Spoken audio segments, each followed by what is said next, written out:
1450 WCTC. Call Jersey Central at 732-545-9282. Toll free at 888-545-9282. Watch Jersey Central live online at WCTCAM.com or listen on your smartphone with the iHeartRadio or TuneIn apps. Connect with WCTC on Facebook, Twitter, Instagram, and YouTube by searching 1450 WCTC. And now back to Jersey's Morning Show. Jersey Central with Bert Barron. Our Ford's Jewelers Omega time is 8:37. Ford's Jewelers, the official jeweler of 1450 WCTC. Welcome back to Jersey Central. It is Bert Barron. Good to have you here. Our Need to Know Things are coming up a little bit later on here in this 8:30 half hour. But I am incredibly excited and honored to welcome my next special guest who is joining me on the Jersey Central Newsmaker Hotline. If you look at all the incredible athletic achievements that my next guest has been able to accomplish in her life, it is just unbelievable. And she's doing something very important and very cool with the Red Bulls, the Red Bull soccer team, at their game this coming Saturday. So it is just an incredible honor for me to welcome to WCTC one of the all-time great athletes of this or any generation. Sue Wicks is with us here on WCTC. Sue, it is Bert Barron, an honor to speak with you. How are you today? Good morning, Bert. So great to be on this show. Man, so good to have you. We've got points scored. You're the career leader, single season, single game, the National Player of the Year, retired number. It goes on and on for Sue Wicks, and great to have you here. But a very important event that is happening with the New York Red Bulls this coming weekend at their game at the Red Bull Arena in Harrison. You want to talk about what you'll be doing there and what's going on? Well, the Red Bulls are having Pride Night. So they're one of definitely the first in the soccer league to have a Pride Night. And it's just inviting the LGBT community to come and witness some great soccer, be part of a community, a sports community, a new family. And I think that's just spreading some community love.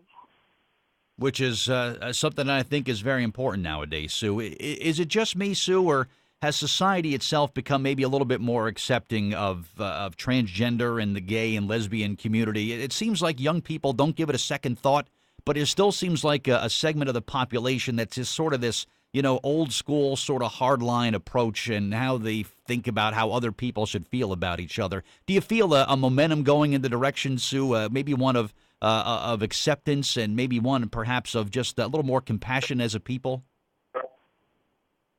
That's a tough question because there's so many different layers of our society right now, how you're feeling things, how the energy is coming at us. I agree with you 100%.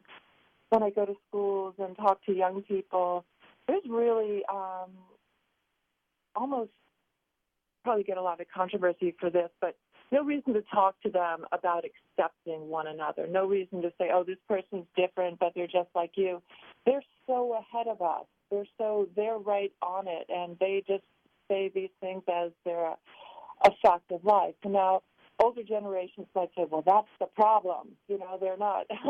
You need to judge these people and don't let them do that. So there's a lot of energy around that. And I think for me, anytime I go out and talk, it's always about reaching human potential. And I think when you're okay with yourself and you feel comfortable in your skin, you're going to reach your potential. You're going to do great things, and you're going to just be a happy person and hopefully spread love. And I think non-judgment is one of those things that can make us all a little bit happier in ourselves, to stop judging ourselves so harshly, to stop judging other people, other people's actions, and just to be more accepting and loving. And that, I think that's just a great way we can evolve as a society, a culture, and it pushes humanity forward. Exactly. I agree 100%. You can't move a people forward without about acknowledging acceptance and being less judgmental. You got to put that conversation on the table, Sue. I think you have to. And it's people like you and just sort of this movement that I'm seeing around the country that I think is a direction that we need to go in. I'm going to give people the details on the soccer game coming up in just a moment. Great. We want people to get there nice and early because there's going to be a pregame panel, which is a separate ticket from the game. And just looking at the people who are on this panel, yourself included, this looks like this is going to be one incredible discussion. You want to talk about the things that the panel will cover and some of the people who will be joining you? Well, one of my favorites is Jason Collins. He played for the Brooklyn Nets and had a long career in the NBA. And he is the first male professional in the NBA to come out. And he came out with really not for an urge to express himself, but for young people and for the violence that was occurring in the LGBT community, and wanted to give them a role model, a person they could look to and say, I did this, I am this, and everything's going to be okay. And those seem like such simple messages to change your whole life about, because he's been on a mission traveling around the world actually spreading this message. So he said, you know what? I don't accept this, and I'm not going to live, a closeted life. I'm going to come out because young people perhaps need to see that I'm here as a professional athlete, and I do exist. Because it was so, especially on the men's side, oh, well, I can't be a professional athlete because they don't exist. Right. It's just not there.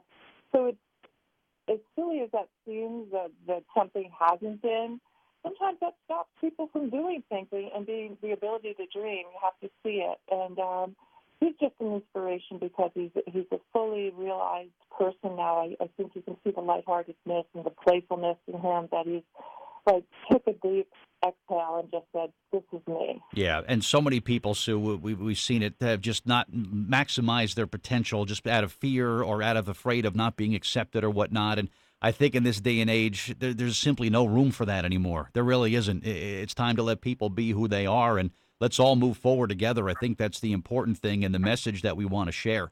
Some of the other people on the panel, Tanya Williams will be there. She's a social justice educator and lead consultant with Authentic Coaching and Consulting. Chris Mosier, who is representing a group called the You Can Play Project, is going to be represented there, too. Jessica Berman, who is with the National Hockey League and going to be talking about some things that her sport is doing. And also Christian Fuscarino, who is the executive director of Garden State Equality, will be here. And they're doing just amazing work. I know they're based in Asbury Park, New Jersey, and they're doing some great work as well. So if you plan on going to the game on Saturday, you could purchase this additional ticket. It is separate from the game. You could purchase it at NewYorkRedBulls.com, and you could witness this pregame panel and some of the incredible information that's coming out. Is the fact, Sue, that the game is against the team from Orlando on Saturday? Was this sort of scheduled in advance as a result of the horrific nightclub shooting that happened in Orlando, and the Red Bulls thought that this would be a good game to raise a topic like this? You may be spot on. I didn't even think about that, Bert, but you may be spot on. They're very bright and clever over there at the Red Bulls about marketing and finding as many connections and put meaning into this event. So I think you're right on with that, and that was a good eye and a spot on that. Could have just been a pure coincidence too, but we'll take credit for that one, Sue. You and I will take the credit for that one. Let me just give the information. You can purchase tickets if you use the code PRIDE17. $3 from every ticket will be directly donated to the You Can Play Project, which is an incredible mission that they're doing. First 1,500 people that use the code are going to receive a free gift, a Pride scarf. Tickets prices will start at $23, perhaps another tribute to the great Sue Wicks with the $23 ticket, maybe. Lower level ticket, I'm full of them today. The lower level tickets are also available. And also the players are part of the action as well. The jerseys will feature a very special rainbow colored number, which of course represents Pride, and the jerseys look just so cool. And the game-worn jerseys will then be auctioned off on fanangel.com. Proceeds from the auction will go to the You Can Play Project. So this is going to be a game that accomplishes a bunch of things. First of all, hopefully a win for the Red Bulls, but just kind of raising awareness, Sue, and getting a dialogue and getting people to talk about something that might not be the most comfortable topic in the world. But I think if we can just look beyond the stigma and just talk openly and honestly, how can we not win together, Sue? I don't know how. I think you're so right. Just opening the dialogue, and there's been initiatives across all the professional leagues, the NHL, the WNBA, NBA, all of the leagues. Every major professional league has, at the top, has made it their mission to talk to their athletes about these things. How do we communicate with our fan base? How do we communicate bigger than that with our the people around us?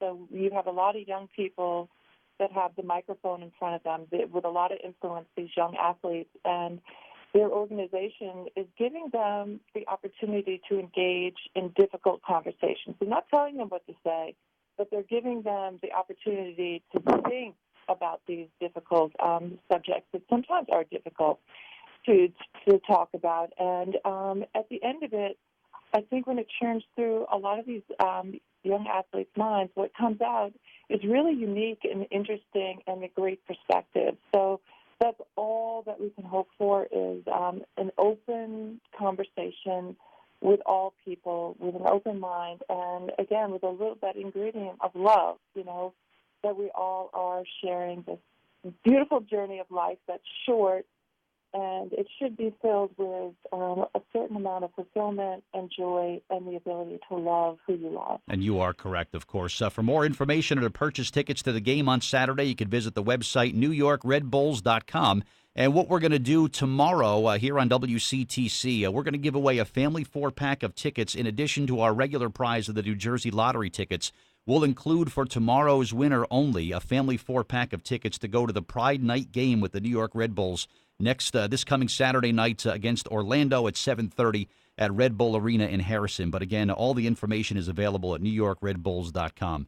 Sue Wicks, one of the all-time greats at Rutgers University or in any sport. It was great to speak with you. And Michael Jordan was interested in enrolling at Rutgers and playing, but I told him 23 is not available anymore. I'm sorry. Thanks to you, no one can wear 23 again, right? Awesome. Well, great to speak. It's a blast to talk to WCTC again. Such great memories. Wow. Yeah, great you're right. Support of all the. I remember, being a young girl in my first interview on this station. Wow. So a great memory. Keep up the great work, and the Rutgers athletic community wouldn't be the same without WCTC. Well, thank you, Sue. I appreciate the kind words, and thank you for what you're doing now. You're a voice for a lot of people that just don't have the words to say, so keep at it. And it was an absolute privilege for me to speak with you today, Sue, okay? Thank you, Bert. Have a great day. You as well. Thank you very much.